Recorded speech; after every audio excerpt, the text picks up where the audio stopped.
ರೇಣುಕಾ ಸ್ವಾಮಿ ಯಾವ ರೀತಿ ಕೊಲೆ ಆದ ಆ ರೀತಿ ಕೊಲೆ ಮಾಡಿ ನಿನ್ನ ಹೆಣನ ಕಾಲುವೆನಲ್ಲಿ ಬಿಸಾಕ್ತೀನಿ. ಸೂಳೆ ಮಗನೇ, ನಿನ್ನ ಹೆಂಡ್ತಿನ ಅವರು ಇವ್ರ ಹತ್ರ ಮಲಗಿಸ್ತೀಯಲ್ಲ, ನಿನ್ನ ತಾಯಿನ ಮಲಗಿಸ್ತೀಯಲ್ಲ, ನಿನ್ನ ಹೆಂಡ್ತಿ ಮತ್ತು ನಿನ್ನ ತಾಯಿನ ನನ್ನ ಹತ್ರ ಮಲಗಿಸು. ಯಾವ ಒಬ್ಬ ಸರ್ವಾಧಿಕಾರಿ ಯಾವೊಬ್ಬ ರಾಜ ಆಗಿದ್ದನ್ನು ಕೂಡ ಹೇಳಕ್ಕೆ ಸಾಧ್ಯ ಇಲ್ಲ. ಮಾತ್ರ ಕೊಲೆ ಬೆದರಿಕೆ ಹಾಕಿರ್ತಕ್ಕಂಥ ಇಂಥ ಒಬ್ಬ ನೀಚ ಶಾಸಕ ಇವತ್ತು ಶಾಸಕನಾಗಿರಬಾರ್ದು, ಅವನ್ನ ವಜಾಗೊಳಿಸಬೇಕು ಅಂತಕ್ಕಂಥ ಒತ್ತಾಯವನ್ನು ಮಾಡೋದ್ರ ಮುಖಾಂತರ ಇವತ್ತು ಮುನಿರತ್ನರವರು ಒಬ್ಬ ಜವಾಬ್ದಾರಿ ಶಾಸಕರಾಗಿ, ಮಾಜಿ ಸಚಿವರಾಗಿ ಅವರು ಆಡಿರತಕ್ಕಂಥ ಮಾತು, ಅವರು ಸಂವಿಧಾನದ ಸ್ಪಷ್ಟ ಉಲ್ಲಂಘನೆಯನ್ನು ಮಾಡಿದ್ದಾರೆ. ಅವರು ಶಾಸಕರಾಗಿ ಪ್ರಮಾಣ ವಚನ ಸ್ವೀಕಾರ ಮಾಡುವಾಗ ಸಂವಿಧಾನದ ಹೆಸರಿನಲ್ಲಿ ಯಾವುದೇ ರಾಗ ದ್ವೇಷ ಇಲ್ಲದೆ ನಾನು ಪ್ರಜಾಪ್ರಭುತ್ವದ ಉಳಿವಿಗಾಗಿ, ಸಂವಿಧಾನದ ಉಳಿವಿಗಾಗಿ, ಕಾನೂನು ರಕ್ಷಣೆ ಮಾಡೋದಕ್ಕೋಸ್ಕರ ನಾನು ಶಾಸಕನಾಗಿದ್ದೀನಿ, ನಾನು ಏನು ಸಂವಿಧಾನದ ಅಂಶಗಳವೆ ಅದನ್ನು ನಾನು ಚಾಚು ತಪ್ಪದೆ ಪಾಲಿಸ್ತೀನಿ ಅಂತ ಸಂವಿಧಾನದ ಅಡಿಯಲ್ಲಿ ಪ್ರಮಾಣ ವಚನ ಸ್ವೀಕಾರ ಮಾಡಿದಂಥ ಒಬ್ಬ ಶಾಸಕ ತನ್ನ ವ್ಯಾಪ್ತಿಯಲ್ಲಿ ಕೆಲಸ ಮಾಡತಕ್ಕಂಥ ನಮ್ಮ ಮಾಗಡಿ ತಾಲೂಕಿನವರು ಚೆಲುವರಾಜ್ ಅಂತ ಗುತ್ತಿಗೆದಾರ, ಅವನ ಹತ್ರ ಲಂಚಕ್ಕೆ ಬೇಡಿಕೆ ಇಡ್ತಾರೆ. ಲಂಚಕ್ಕೆ ಬೇಡಿಕೆ ಇಟ್ಟರೆ ಅವನು ಕಸ ಎತ್ತಲ್ಲ ಅಥವಾ ಅದರಲ್ಲಿ ಏನೋ ಒಂದು ಮೋಸ ಮಾಡಿ ಆ ಹಣ ಉಳಿಸ್ತಾನೆ. ಆ ಉಳಿಸಿರೋ ಹಣದಲ್ಲಿ ಮುನಿರತ್ನರಿಗೆ 30 ಲಕ್ಷ ರೂಪಾಯಿ ಹಣ ಕೊಡಬೇಕು. ಈ 30 ಲಕ್ಷ ಹಣ ಅಂತಂದರೆ ಈ ಮೋಸದಲ್ಲಿ ಶಾಸಕರು ಅಲ್ಲಿ ಭಾಗಿಯಾಗಿರ್ತಕ್ಕಂಥದ್ದು. ಮತ್ತು ಆತನ ಸಹಾಯಕ್ಕೆ ಒಬ್ಬ ವೇಲು ನಾಯ್ಕರ್ ಅಂತಕ್ಕಂಥ ಮಾಜಿ BBMP ಸದಸ್ಯ, ಅವನು ತೆರಿಗೆ ಸ್ಥಾಯಿ ಸಮಿತಿ ಮತ್ತು ಬೃಹತ್ ಕಾಮಗಾರಿಗಳ ಸಮಿತಿ ಅಧ್ಯಕ್ಷ ಆಗಿ ಕೆಲಸ ಮಾಡಿದಂಥ ಒಬ್ಬ ಹಿರಿಯ, ಆತ ಈ ಗುತ್ತಿಗೆದಾರನ ಸಹಾಯಕ್ಕೆ ಹೋದ ಅಂತ ಹೇಳಿ ಆ ವಲಿಯನ ಜೊತೆ ನೀನು ಸ್ನೇಹ ಮಾಡಿದೀಯಾ, ನಿನ್ನ ಹೆಣನ ರೇಣುಕಾ ಸ್ವಾಮಿ ಯಾವ ರೀತಿ ಕೊಲೆ ಆದ ಆ ರೀತಿ ಕೊಲೆ ಮಾಡಿ ನಿನ್ನ ಹೆಣನ ಕಾಲುವೆನಲ್ಲಿ ಬಿಸಾಕ್ತೀನಿ. ಸೂಳೆ ಮಗನೇ, ನಿನ್ನ ಹೆಂಡ್ತಿನ ಅವರು ಇವ್ರ ಹತ್ರ ಮಲಗಿಸ್ತೀಯಲ್ಲ, ನಿನ್ನ ತಾಯಿನ ಮಲಗಿಸ್ತೀಯಲ್ಲ, ನಿನ್ನ ಹೆಂಡ್ತಿ ಮತ್ತು ನಿನ್ನ ತಾಯಿನ ನನ್ನ ಹತ್ರ ಮಲಗಿಸು. ಇದು ಎಷ್ಟು ಒಬ್ಬ ಶಾಸಕನ ಬಾಯಿನಲ್ಲಿ ಬರ್ತಕ್ಕಂಥ ಮಾತ. ಶಾಸಕ ನಡ್ಕೊಳ್ಳುವಂಥ ರೀತಿನ ಒಂದೇ ಮಾತಿನಲ್ಲಿ ಒಬ್ಬ ದಲಿತ ವೇಲು ನಾಯಕರಿಗೆ ಜಾತಿ ನಿಂದನೆ ಮಾಡ್ತಕ್ಕಂಥದ್ದು ಮತ್ತು ಲಂಚಕ್ಕೆ ಬೇಡಿಕೆ ಇಡ್ತಕ್ಕಂಥದ್ದು. ಇವತ್ತು BJP ಪಕ್ಷ ಒಂದು ಶಿಸ್ತಿನ ಪಕ್ಷ. ಇವತ್ತು ಎಲ್ಲರೂ ಹೇಳ್ತಾರೆ ಅಲ್ಲಿರೋರೆಲ್ಲ ಭಾಳ ಶಿಸ್ತಿನ ಸಿಪಾಯಿಗಳು ಅಂತ. ಈ ಮುನಿರತ್ನ ಆಡಿರ್ತಕ್ಕಂಥ ಮಾತನ್ನು CT ರವಿ ಕೇಳಿಸ್ಕೊಂಡಿಲ್ವಾ, R ಅಶೋಕ್ ಅವ್ರು ಕೇಳಿಸ್ಕೊಂಡಿಲ್ವಾ, ವಿಜಯೇಂದ್ರ ಅವ್ರು ಕೇಳಿಸ್ಕೊಂಡಿಲ್ವಾ, ನಡ್ಡಾ ಅವ್ರು ಕೇಳಿಸ್ಕೊಂಡಿಲ್ವಾ, ಯಡಿಯೂರಪ್ಪನವ್ರು ಕೇಳಿಸ್ಕೊಂಡಿಲ್ವಾ, ಇವ್ರ ಜೊತೆಯಲ್ಲಿ ಆಪ್ತ ಮಿತ್ರರಾಗಿರ್ತ ಕುಮಾರಸ್ವಾಮಿ ಅವ್ರು ಕೇಳಿಸ್ಕೊಂಡಿಲ್ವಾ? ಯಾಕೆ ಸುಮೋಟೋ ಕಂಪ್ಲೇಂಟನ್ನು ಸ್ವೀಕಾರ ಮಾಡಿ ಇವರನ್ನು ಪಕ್ಷದಲ್ಲಿ ಯಾಕೆ ಇದುವರೆಗೂ ಉಚ್ಚಾಟನೆ ಮಾಡಲಿಲ್ಲ?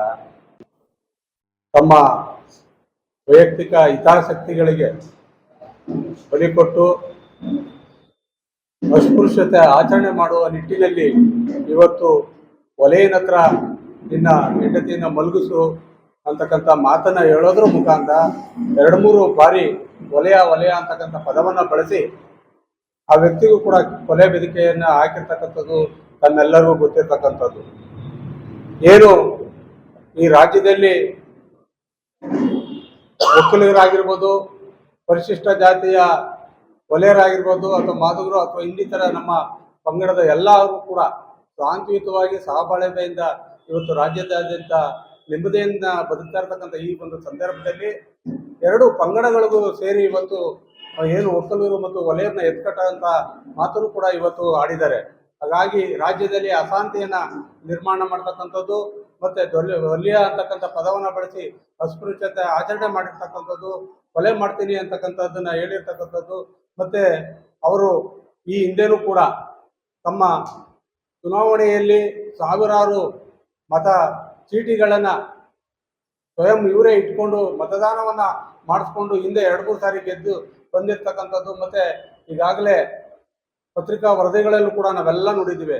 ಹೀಗಾಗಿ ಅಕ್ರಮವಾಗಿ ತಮ್ಮ ಶಾಸಕ ಸ್ಥಾನವನ್ನು ಪಡೆಯೋದ್ರ ಮುಖಾಂತರ ಇವತ್ತು ರಾಜ್ಯದಲ್ಲಿ ಅಶಾಂತಿಯನ್ನು ಉಂಟು ಮಾಡ್ತಕ್ಕಂಥದ್ದು, ಅಸ್ಪೃಶ್ಯತೆ ಆಚರಣೆ ಮಾಡ್ತಕ್ಕಂಥದ್ದು, ಕೊಲೆ ಬೆದರಿಕೆ ಹಾಕಿರ್ತಕ್ಕಂಥ ಇಂಥ ಒಬ್ಬ ನೀಚ ಶಾಸಕ ಇವತ್ತು ಶಾಸಕನಾಗಿರಬಾರ್ದು, ಅವನ್ನ ವಜಾಗೊಳಿಸಬೇಕು ಅಂತಕ್ಕಂಥ ಒತ್ತಾಯವನ್ನು ಮಾಡೋದ್ರ ಮುಖಾಂತರ ಏನು BJP ಪಕ್ಷ ಇವತ್ತು ನಾವು ಏನು ಸಂಸ್ಕೃತಿನ ಅಳವಡಿಸ್ಕೊಂಡಿದ್ದೀವಿ, ಭಾರತ ಮಾತೆನೇ ನಮ್ದು ಅಂತಕ್ಕಂಥ ಹೇಳೋ ಒಂದು ಪಕ್ಷ ಇವತ್ತು ಅವನ್ನ ಈ ಕೂಡಲೇ ವಜಾ ಮಾಡಬೇಕು ಅಂತ ಈ ಒಂದು ಸಭೆಯ ಪರವಾಗಿ ನಾನಾದರೂ ಕೂಡ ಒತ್ತಾಯವನ್ನ ಮಾಡ್ತಾ ಇದ್ದೀವಿ. ಅದೇ ರೀತಿ ಕಳೆದ 13ನೇ ತಾರೀಕು ನಾವು ಕೂಡ ದಿಢೀರ್ ಅಂತ ಜಿಲ್ಲಾ ಮಟ್ಟದ ಹಲವಾರು ನಾಯಕರು ಇವತ್ತು ನಾವು ಪೊಲೀಸ್ ಸ್ಟೇಷನ್ಗೆ ಹೋಗಿ ಕೂಡ ಅವ್ರ ವಿರುದ್ಧವಾಗಿ ಕಂಪ್ಲೇಂಟ್ ಅಂತ ಕೊಟ್ಟಿರ್ತಕ್ಕಂಥದ್ದು ನಮ್ಮೆಲ್ಲರಿಗೂ ಗೊತ್ತಿದೆ.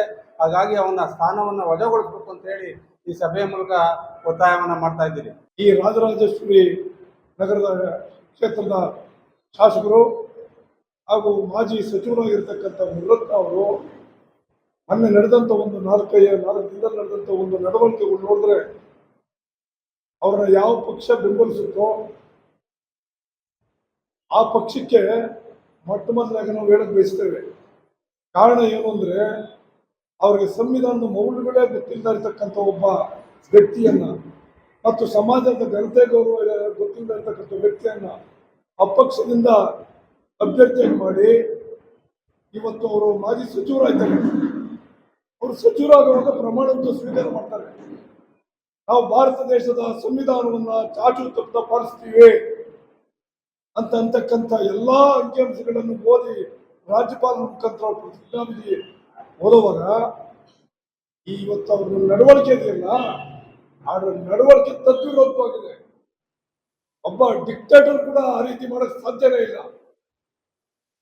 ಎಷ್ಟು ಅವರು ಒಂದು ದೌರ್ಜನ್ಯ ಅಂದ್ರೆ ಒಬ್ಬ ಪರಿಶಿಷ್ಟ ಜಾತಿ ಒಬ್ಬ ನೌಕರನ್ನ ಏನೋ ಅವನು ವಲಯ ಅಂತಕ್ಕಂಥ ಶಬ್ದ ಪ್ರಯೋಗ, ಆ ಶಬ್ದ ಪ್ರಯೋಗದ ಜೊತೆಗೆ ಅವಹೇಳನಕಾರಿ ವಿಚಾರವಾಗಿ ಅವ್ರಿಗೆ ಹೇಳ್ತಕ್ಕಂಥದ್ದು ಮತ್ತು ಭಾರತ ದೇಶದ ಸಂವಿಧಾನ ಕೊಟ್ಟಿರ್ತಕ್ಕಂಥ ಒಂದು ಅಮೂಲ್ಯವಾದಂಥ ಒಂದು ಏನು ನಮಗೆ ಕೊಡುಗೆ ಅಂದ್ರೆ ಹೆಣ್ಣು ಮಕ್ಕಳ ಗೌರವವನ್ನು ಕಾಪಾಡಬೇಕು. ಮೊಟ್ಟ ಮೊದಲನೇದಾಗಿ ಇದು ಮಹಾತ್ಮ ಗಾಂಧೀಜಿಯವರ ಶ್ರೇಷ್ಠವಾದಂಥ ಒಂದು ಅಂಶ ಆಗಿತ್ತು. ಒಬ್ಬ ಹೆಣ್ಣು ಮಗಳನ್ನ ನೀನ್ ಹೆಂಡತಿ ತಗೊಂಡೋಗಿ ಹೇಳ್ಬಾರ್ದು ಮಾಧ್ಯಮದಲ್ಲಿ. ನಾವು ಅವ್ರು ಹೇಳವ್ರೆ, ನೀನ್ ಹೆಂಡತಿನ ಅಲ್ಲೇ ಗಮನಿಸ್ತೇ ತಂದು ಇಲ್ಲಿ ಮನಸ್ಸು ನನ್ನ ಹತ್ರಕ್ಕೆ ಅಂತಕ್ಕಂಥ ವಿಚಾರ ಇದೆಯಲ್ಲ, ಯಾವ ಒಬ್ಬ ಸರ್ವಾಧಿಕಾರಿ ಯಾವೊಬ್ಬ ರಾಜ ಆಗಿದ್ದನ್ನು ಕೂಡ ಹೇಳಕ್ಕೆ ಸಾಧ್ಯ ಇಲ್ಲ ಮಾತ್ರ. ಅಷ್ಟು ದರ್ಪ ದೌರ್ಜನ್ಯ ಆ ವ್ಯಕ್ತಿನಲ್ಲಿದೆ ಅಂದ್ರೆ ಅವನು ಶಾಸಕ ಸ್ಥಾನಕ್ಕೆ ಅನರ್ಹ.